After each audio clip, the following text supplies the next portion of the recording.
ಇದೊಂದು suspense thriller crime sir ಇದು. ಅಷ್ಟೇ ಅಲ್ಲ, ಇದರಲ್ಲಿ ಒಂದು ಮೆಸೇಜ್ ಇದೆ. ಕ್ಲೈಮ್ಯಾಕ್ಸಲ್ಲಿ ಒಂದು ಒಳ್ಳೆ ಮೆಸೇಜ್ ಕೊಟ್ಟಿದ್ದೀವಿ. ಸೇಡಿಗೆ ಸೇಡಲ್ಲ ಅಂತ ಹೇಳಿ ಒಂದು ಒಳ್ಳೆ ಮೆಸೇಜ್ ಇದೆ ಸಮಾಜಕ್ಕೆ. ಆಮೇಲೆ ಹೇಳಬೇಕು ಅಂದರೆ ಸಿನಿಮಾದಲ್ಲಿ ಇವರು ವಿಜಯ್ ಪ್ರಕಾಶ್ ಅವರು ಒಂದು ಹಾಡು ಹಾಡಿದ್ದಾರೆ. ಆಮೇಲೆ 100% ನೋಡೋ ಪ್ರೇಕ್ಷಕನಿಗೆ ಎಲ್ಲೂ ಬೋರ್ ಅನಿಸಲ್ಲ ಸರ್ ಸಿನಿಮಾ ಮಾತ್ರ. ಅದನ್ನು ಗ್ಯಾರಂಟಿ ಕೊಡಬಲ್ಲೆ ನಾನು. ಪೈಸಾ ವಸೂಲ್ ಸಿನಿಮಾ ಸರ್ ಇದು.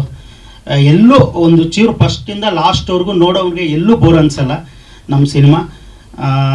ಇನ್ನು ಅಷ್ಟು ಸರ್, ಅದು ಸಸ್ಪೆನ್ಸ್ ಇದೆ ಸರ್. ಆ್ಯಕ್ಚುಲಿ ಸಿನಿಮಾದಲ್ಲಿ ಎಲ್ಲ ಥರ ಟ್ರೈ ಮಾಡಿದ್ದೀವಿ ಸರ್. ಅಂದರೆ ಈಗ ಕೆಲವ್ರಿಗೆ ಅವ್ರವ್ರು ಇಷ್ಟ ಆಗುತ್ತೆ, ಕೆಲವ್ರಿಗೆ ಕ್ರೈಮ್ ಇಷ್ಟ ಆಗುತ್ತೆ, ಕೆಲವ್ರಿಗೆ ಲವ್ ಇಷ್ಟ ಆಗುತ್ತೆ.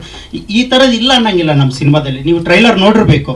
ನಾವೆಲ್ಲ ಥರನೂ ಆ್ಯಕ್ಷನಿಂದ ಹಿಡ್ದು, ಕ್ರೈಮಿಂದ ಹಿಡ್ದು, ಆಮೇಲೆ ಸಸ್ಪೆನ್ಸಿಂದ ಹಿಡ್ದು, ನಮ್ಮ ಹೀರೋ ಎಲ್ಲ ಥರನೂ ಹೀರೋಸಮ್ಮಿಂದ ಹಿಡ್ದು ಲವ್